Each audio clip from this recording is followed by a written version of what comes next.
Buenos días, sean todos ustedes bienvenidos a casa. Espero que se sientan a gusto. Hemos venido a adorar, a alabar a nuestro Señor. Y también Él nos tiene una palabra para el día de hoy. Espero que estemos concentrados, como ustedes saben. Estamos viendo el Evangelio de Marcos, ya terminamos el capítulo 6 y hoy nos toca ver el capítulo 7. Vamos a ver del versículo 1 al versículo 7. Sean también bienvenidos nuestros hermanos de Concepción, de Villarrica, Tucumán, y también a todos los que nos siguen por las redes sociales, sean bienvenidos. Para mí es un honor, un privilegio estar compartiendo la palabra del Señor. Y hoy día les quiero compartir un sermón cuyo tema es el legalismo religioso. Y nos vamos, ya tienen todos su Biblia, y dice así la palabra de Dios. Se juntaron a Jesús los fariseos y algunos de los escribas que habían venido de Jerusalén, los cuales, viendo a algunos de sus discípulos de Jesús comer pan con manos inmundas, esto es, no lavadas, lo condenaban. Porque los fariseos y todos los judíos, aferrándose a la tradición de los ancianos, si muchas veces no se lavan las manos, no comen. Y volviendo de la plaza, si no se lavan, no comen. Y otras muchas cosas hay que tomaron para guardar, como los lavamentos de los vasos de beber y de los jarros, y de los utensilios de metal y de los lechos. Le preguntaron pues los fariseos y los escribas, ¿por qué tus discípulos no andan conforme a la tradición de los ancianos, sino que comen el pan con manos inmundas?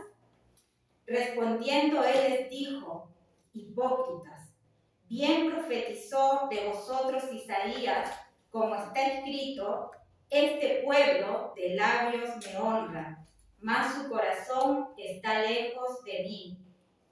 Pues en vano me honran, enseñando como doctrinas mandamientos de hombres. Hasta ahí la palabra del Señor.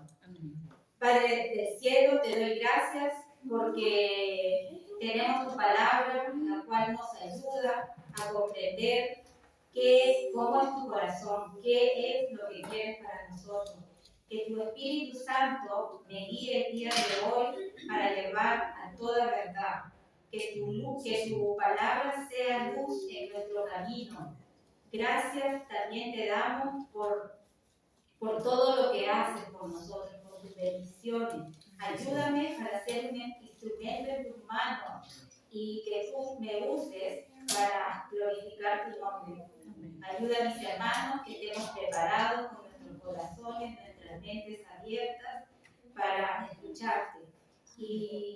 Y te doy gracias en el nombre de tu Hijo Jesús. Amén. Amén. ¿Pueden sentarse, mis hermanos?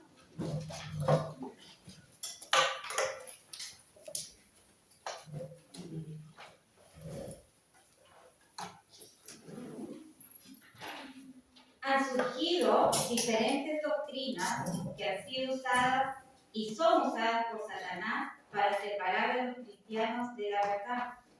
Y una de esas doctrinas es el legalismo religioso.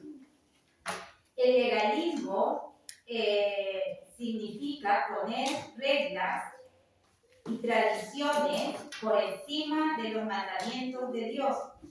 El estilo de vida de las personas que creen por seguir ciertas reglas o ritos, creen que de esa manera van a ganar el favor de Dios y van a adicionar obras a todos los mandamientos para así alcanzar la salvación, cosa que Cristo condena estos ritos, condena estas conductas. El legalismo también desvirtúa las leyes de Dios. Y la gente va creando interpretaciones personales y añaden ciertas obras. Y la gente, en vez de acercarse a Dios, se va alejando. Estos legalistas atan cargas pesadas en las espaldas de los demás, haciéndolas tan pesadas que son difíciles de sostener, pero en cambio ellos no son capaces de levantar un dedo para poderlas levantar. Esto lo podemos encontrar en Mateo 23, versículo 7. Vayamos a Mateo 23.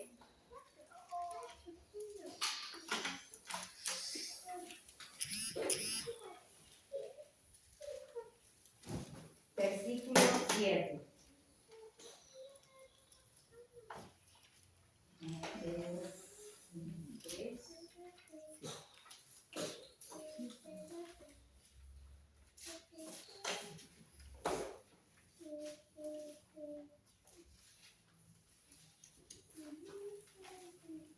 Bueno, lo anotan y después lo buscan. Parece que es malo. Ya. ¿Cómo era un fariseo? Los fariseos eran un grupo religioso y políticamente eran muy reconocidos, tenían mucha importancia y mucha influencia sobre el pueblo judío. Y estos se oponían a las enseñanzas de nuestro Señor. Esta es una escena surrealista, en donde vemos que siervos de Dios, en vez de apoyar las enseñanzas de nuestro Señor, lo rechazaban. Lo rechazaban, ¿por qué? Porque ellos ponían por encima sus tradiciones que la misma palabra de Dios. ¿Qué función tenían los escribas? Los escribas fueron personas dedicadas a copiar. Eran copistas, eran personas muy cultas que escribían y llevaban el control de las leyes y también el control de asuntos de impuestos, de arquitectura y de cálculos. Eran como una especie de secretarios. Su labor era muy amplia y muy importante. Eran muy bien vistos como maestros, los consideraban que eran muy buenos para enseñar.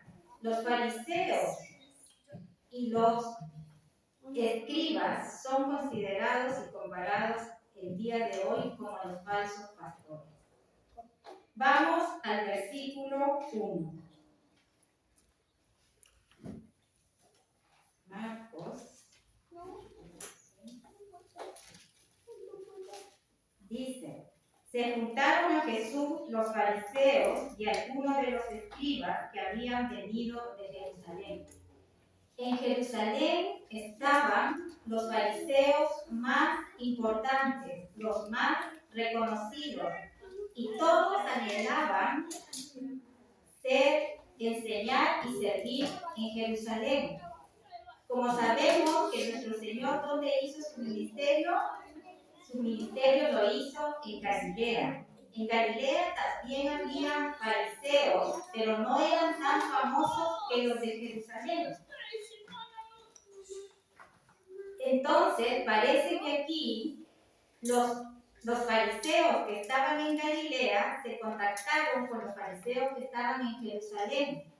Y al parecer les habían dicho, necesitamos ayuda, necesitamos que ustedes nos vengan a respaldar, porque acá hay un hombre que está revolviendo el gallinero, enseñando a la gente malas enseñanzas y nos están tratando de sacar de todas nuestras tradiciones y necesitamos que nos vengan a ayudar. Porque este hombre, decían, anda haciendo milagros, anda haciendo sanaciones, anda echando fuera demonios, dicen que camina sobre las aguas, que multiplica el pan, los peces, y la gente lo sigue por multitudes y queremos que vengan para solucionar esto.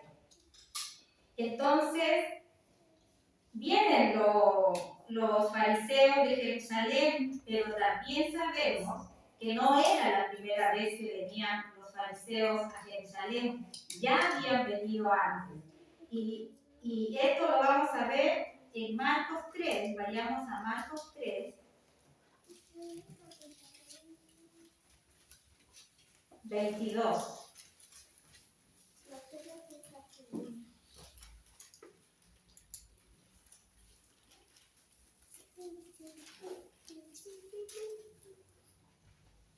¿Lo tiene?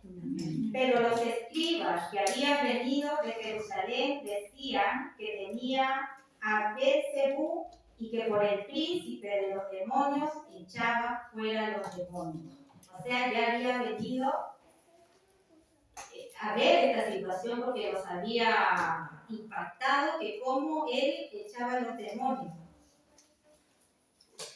Era tanta su obstinación de estos fariseos que no creían que Jesús tenía el poder y la autoridad para echar estos demonios, empezaron a atribuirle este poder a Satanás. Por eso decían, tú los echas porque Beelzebú te da poder, porque Beelzebú te fortalece.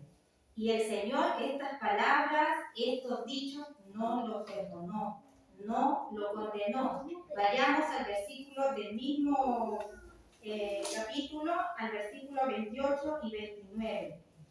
Y dijo, de cierto os digo que todos los pecados serán perdonados a los hijos de los hombres, y las blasfemias, cualquiera que sean, pero cualquiera que blasfeme contra el Espíritu Santo, no tiene jamás perdón, sino que es reo de juicio eterno. Lo que le está diciendo el Señor aquí a los fariseos es que ningún pecado Él va a perdonar, porque aquí le estaban atribuyendo las obras de Jesucristo a Satanás. Y eso es la blasfemia contra el Espíritu Santo, atribuirle las obras que son de Cristo a Satanás. Y les dijo, fariseos, no hay perdón para ustedes y no hay retorno. Y con eso condenaban a estos fariseos. Y para que ustedes vean este tipo de personas que estaban viniendo a acusar a Jesús, a verle todos sus defectos. En Marcos 3, vayamos a Marcos 3, 11, vemos, y los espíritus inmundos al verle se postraban delante de él y daban voces diciendo, tú eres el Hijo de Dios.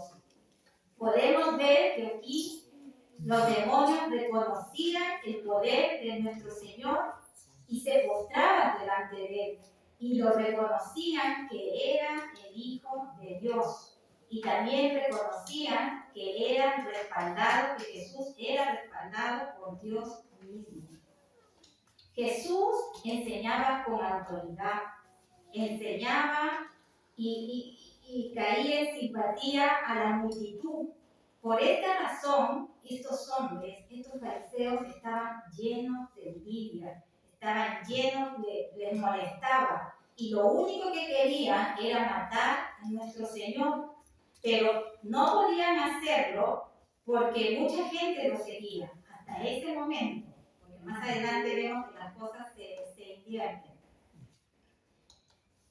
¿Se imaginan estos fariseos que pertenecían a la élite religiosa? Eran muy elegantes en su manera de vestir y caminaban entre las multitudes y como que se escondían para que no sean vistos y buscaban y caminaban para buscarle ¿qué? Para buscarle los defectos a nuestro Señor y después poderlo acusar. Actualmente esto pasa con los pastores que son de falsa doctrina. Cuando se empiezan a confrontar con un pastor de sana doctrina, cuando ya se quedan sin argumentos, ¿qué es lo que hacen? Empiezan a insultar al pastor, a verle sus defectos y no tienen fundamento bíblico para hacer un debate como es correcto y empiezan a insultar. Así estaban estos fariseos, buscando cómo atacar a nuestro Señor.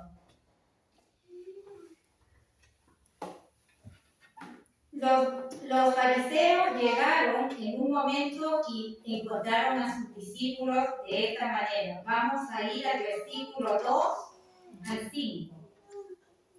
Vamos a ir.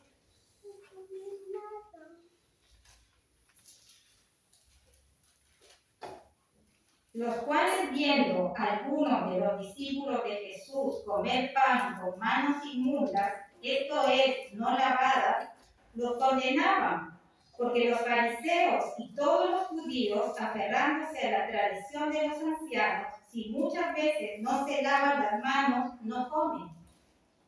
Y volviendo de la plaza, si no se lavan, no comen. Y otras cosas hay que tomaron para guardar, como los lavamientos de los vasos, de beber y de los jarros, y de los utensilios de metal y de los lechos. Le preguntaron pues los fariseos y los escribas, ¿por qué tus discípulos no andan conforme a la tradición de los ancianos, sino que comen pan con manos inmundas? Vamos a explicar, les voy a explicar cómo eran los lavados que ellos hacían. Los cántaros se mantenían ya listos para que sean usados para el lavamiento de las manos, que se hacía antes de las comidas. Ellos empezaban a chorrear el agua y el judío tenía que poner sus manos con los dedos mirando hacia arriba. Después se dejaba escurrir el agua y debía llegar hasta las muñecas. Y el agua que caía en un recipiente ya estaba inmunda. Después ellos procedían a voltear sus manos con los dedos mirando hacia abajo y vertían nuevamente el agua. Después, con el puño de una mano, frotaban y limpiaban la mano opuesta. Todo lo ceremonial que era, un verdadero, un judío auténtico hacía todo esto. Y lo hacía siempre antes de las comidas y también cuando pasaba de un plato a otro. Si comía, por decir, el plato de fondo, se lavaba las manos para pasar al postre. Así eran de ceremoniosos. Así que Jesús fue criticado porque sus discípulos no se lavaban sus manos antes de comer. Pero también vi un versículo que también Jesús no se lavaba las manos. Vayamos a Lucas 11:38. Lucas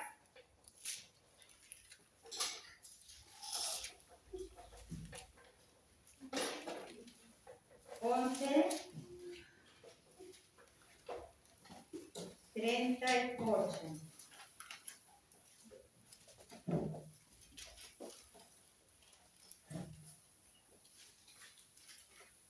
El fariseo, cuando lo vio, se extrañó de que no se hubiese lavado antes de comer. Ahí nos dice que el Señor no se lavaba las manos antes de comer. Aunque sabemos que eso por higiene se debe hacer, pero en esta historia se relata así. Siempre en una congregación se dice que como es el pastor, así es la congregación. Si hay un pastor que es flojo, que no estudia, también la congregación es floja y no estudia. Cuando en una congregación a un pastor le gusta la sana doctrina, también a la congregación le gusta la sana doctrina. Esto era una tradición para los judíos. Los judíos no estudiaban ni averiguaban si lo que les estaban diciendo las tradiciones era mandamiento de Dios o era mandamiento de los hombres. Ellos no se daban la molestia de investigar. Las tradiciones se pasaban de generación en generación, se pasaban de manera oral y repetitivamente. Pero cuando las tradiciones fueron muchas, hubo un rabí llamado Jehudá que empezó a escribirlos en un libro que se llama la Mishnah. Y en la Mishnah se contienen todas las tradiciones judías. Ellos habían adicionado normas antibíblicas a las personas. Habían añadido tantas normas que a la gente se les hacía complicado hacer todos estos ritos, todas estas ceremonias. y eran muy difíciles de cumplirlas al 100%. Las habían creado ¿con qué fin? Con el fin de obtener así el favor de Dios y obtener su salvación por obras. Para ellos no era suficiente el sacrificio que Jesús había hecho. Y con estas acciones le estaban diciendo a Jesús: mira, tu sacrificio no es suficiente. ¿Para qué veniste? ¿Para qué moriste en esa cruz? Si mejor es lo que yo hago que lo que tú puedes hacer. Bueno, a muchas personas cuando uno les habla y les predica la Escritura y les dicen que tienen que venir y acercarse y reconocer que Cristo es nuestro Salvador, dicen: no, yo no necesito ir a la iglesia. Yo ya tengo mi manera de ser, mi manera de adorar, yo tengo mi Dios y no necesito. Y eso es lo que le estaban diciendo a Jesús. Nosotros recibimos salvación por la obra perfecta de nuestro Señor Jesucristo, por nadie más. Detrás del legalismo hay orgullo. Hay orgullo, incluso de pastores que a veces le predican, le dicen: lo que tú estás diciendo no es correcto, pero es tanto su orgullo religioso que no aceptan y siguen viviendo por sus mentiras, siguen viviendo con tradiciones humanas. Ellos estaban viendo que sus discípulos se estaban lavando las manos y estaban ignorando su pecado. Ellos veían más lo externo que lo interno. Y esto es muy peligroso, porque esto los hace disfrazar de una falsa santidad. El legalismo te convence a ti mismo que eres también muy celoso de la palabra y que tú tienes la razón en todo y nadie te cambia de esa posición, que tú eres el defensor de la santidad, pero te preocupas de la santidad del otro, pero no de ti mismo. Y están demasiado preocupados por ver el pecado de los demás, pero no se fijan en el pecado que hay en su propio corazón. Mateo 7, 2, 3. Vayamos a Mateo.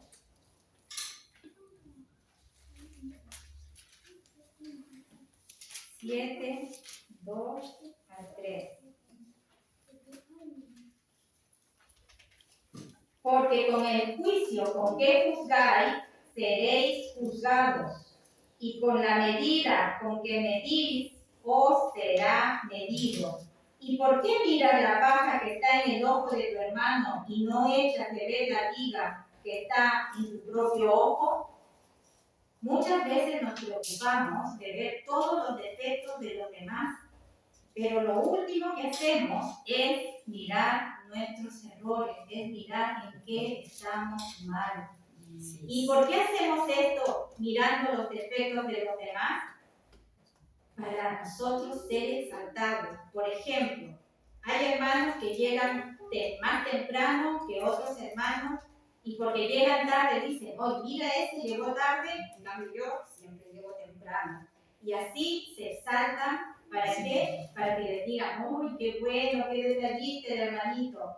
También pasa en las iglesias católicas que van, se confiesan, después comulgan y hacen todo esto más que para adorar a Dios, para ser vistos, para que digan: oh, mira, estaba confesándose, está por el buen camino, y después fue y comulgó, recibió la hostia, y todo esto lo hacen para ser vistos, para decir y poder criticar así a los demás que no lo hacen, para ser exaltados.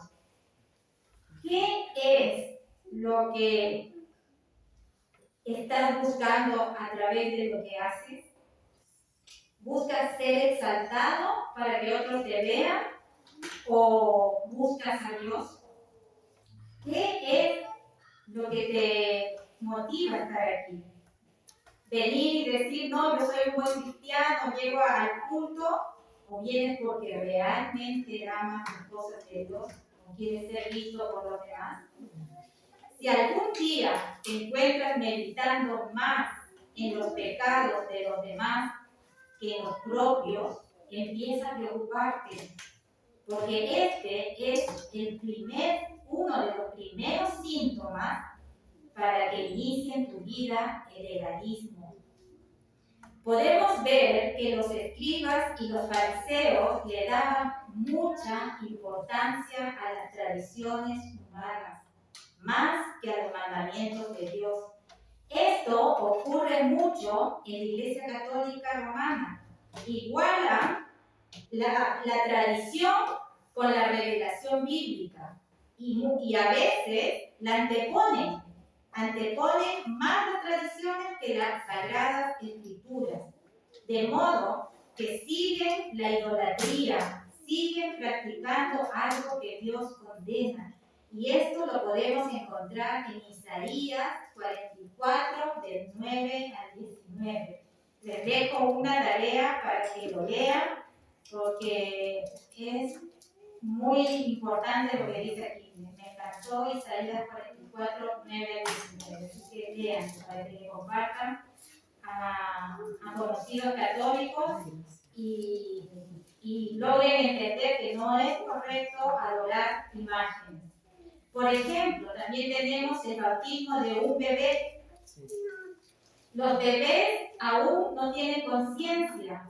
Ellos no tienen pecado. Pero, ¿cuál es el primer requisito para ser bautizados? Es arrepentirse.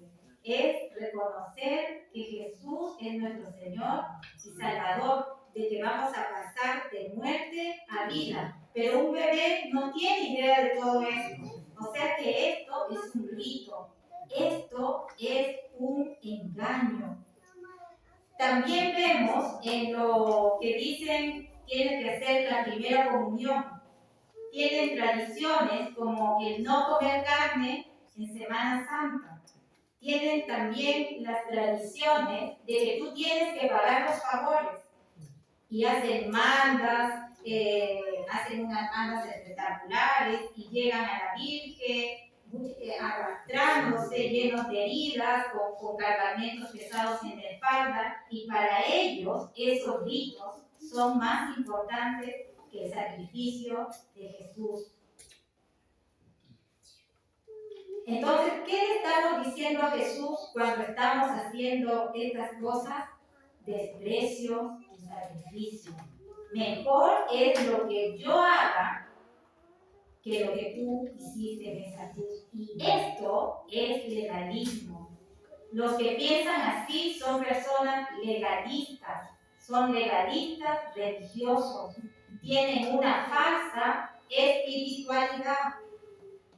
¿Qué tradiciones aún practicas que sean antibíblicas? ¿Todavía practican alguna tradición? Cuidado, el legalismo te convence muchas veces de que estás en santidad. Te convence de que tienes el favor de Dios porque haces ciertas cosas. Te convence de que porque tú vas afuera de un hospital a darle de comer a mucha gente, ya tienes el favor de Dios. Pero déjame decirte que estás engañado, porque a Jesucristo no le interesan esas cosas. A Jesucristo le interesa en primer lugar que tú reconozcas ese sacrificio. Y si no reconoces ese sacrificio y haces tus obras por tu propia cuenta, el Señor no te considera. El legalismo es uno de los ataques satánicos más peligrosos, más poderosos, porque te convence de que estás actuando bien. Y las personas se creen que son muy devotas, se creen que son muy correctas, cuando en realidad lo único que están consiguiendo es alejarse de Dios, y la ira de Dios está sobre ellos. También en los grupos evangélicos, también cada denominación tiene su tradición. Por ejemplo, los bautistas Los bautistas dicen que si tú no te bautizas, no eres salvo. Y si tú no te bautizas, no puedes recibir la Santa Cena. Te ponen normas que son antibíblicas, que no están en las Escrituras. Las exigencias de los diezmos, de las primicias, de los pactos. Y la gente acepta todo esto, ¿por qué?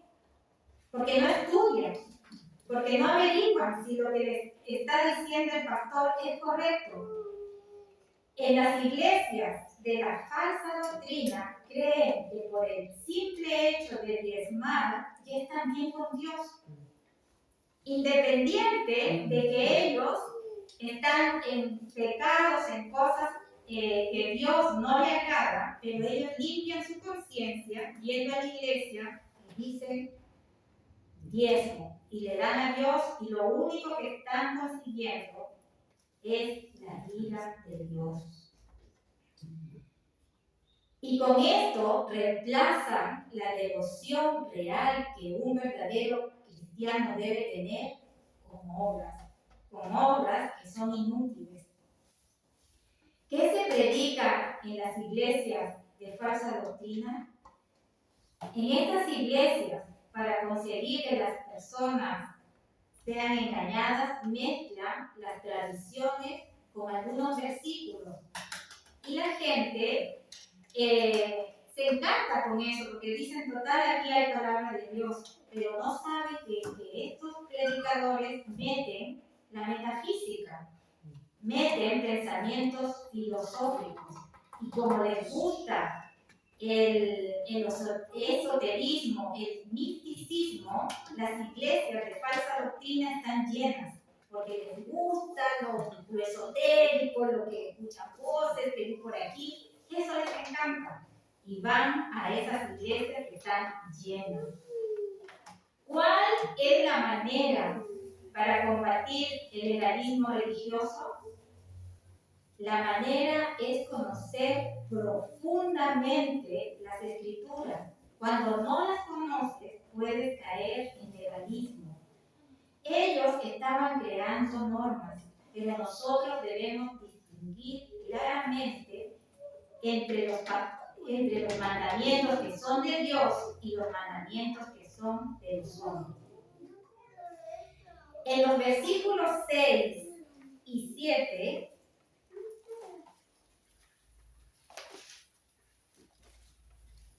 dice, respondiendo él les dijo, hipócritas, bien profetizó de vosotros Isaías como está escrito. Este pueblo de labios me honra, mas su corazón está lejos de mí. Pues en vano me honra enseñando como doctrinas mandamientos de hombres. Cuando llegamos a un lugar sin conocer nada de la Escritura, empiezas a creer que todo lo que te están enseñando es verdad. Entonces empiezas a seguir mandamientos de hombres y te alejan de la verdad. Y centras tu salvación en ritos, centras tu salvación en obras. Y crees que todo lo que se hace está bien, pero no hay arrepentimiento. Y el primer paso que tú debes dar para conseguir la salvación, ¿qué es? Reconocer a Jesús, reconocer su sacrificio y después el arrepentimiento, pedirle perdón porque como llevaste tu vida no era correcto y ahora lo encontraste, identifícate con él, pero si tu vida, a pesar de que tú vienes a la iglesia y tu vida sigue igual, cuidado, porque puedes entrar en legalismo, puedes entrar a pensar que estás llevando una vida correcta cuando no lo es. No creas que porque haces algo vas a ser justificado por Dios. No creas que por tus obras Dios te va a salvar. La única justificación viene por Jesucristo. El resto, toda obra que tú hagas o que yo pueda hacer, es la consecuencia de un nuevo nacimiento.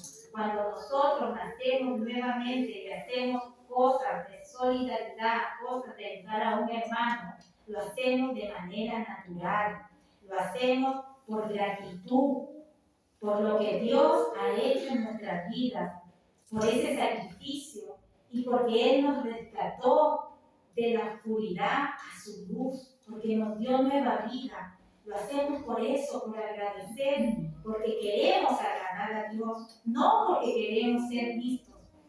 Lo hacemos de manera natural y no seguimos ritos.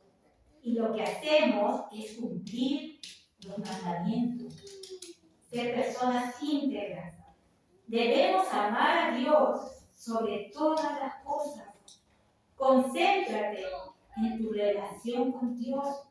¿Cómo está tu relación con Dios hoy en día? ¿Estás bien? ¿Agradas en todo lo que haces a Dios? ¿O hay cosas que de repente lo desagradas? Preocupémonos por la relación con Dios. Tenemos dos tipos de relación.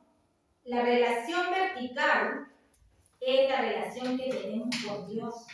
Y también preocuparnos de la relación horizontal, de la relación que tenemos con nuestros hermanos. Ama a tu prójimo como a ti mismo. Cuando hagas algo a alguien, piensa que también te lo pueden hacer a ti. No hagas sentir mal al hermano. Es fundamental entrar siempre en oración, orar, conversar con el Señor y estudiar su palabra. Estos son los pasos que debe seguir un verdadero cristiano. Ama a Dios sobre todas las cosas y ama a tu prójimo. Oremos, hermanos. Nos ponemos de pie para que no caigamos en dar mayor importancia a las tradiciones humanas que a la palabra de Dios. Padre, perdónanos si en algún momento hemos puesto primero las tradiciones que a tu palabra. Perdónanos también, Señor, si en algún momento hemos estado más preocupados por ver los pecados de los demás y no ver los nuestros. Ayúdanos y cámbianos para dejar, Señor, ser víctimas de esta enfermedad tan cruel y silenciosa que es el egoísmo, una enfermedad que no da síntomas, que parece que no está, que no existe, pero realmente nos aleja de ti. Señor, perdónanos también porque muchas veces cuando te hemos adorado, nuestro corazón ha estado lejos de ti. Perdónanos también si hemos hecho algo que en vez de glorificarte te hemos ofendido. Perdónanos, Señor. Y también te pido que nos libres, que libres a esta iglesia de los legalismos religiosos. Es muy fácil caer ahí, Señor. Ayúdanos para no ser tentados. Es algo satánico que nos aleja de ti. Ayúdanos como iglesia a mantenernos íntegros, en integridad, en ser fiel a tus mandamientos, Señor, perdona. Te doy las gracias porque el día de hoy nos hablaste, nos diste una lección de cómo quieres que llevemos nuestra vida cristiana. Te amamos, todo lo que hacemos, mi buen Dios, es porque te amamos, porque no queremos ser vistos y no queremos reconocimiento, porque el único que merece la gloria eres tú. Te doy las gracias en el nombre de tu Hijo Jesús. Amén. Amén.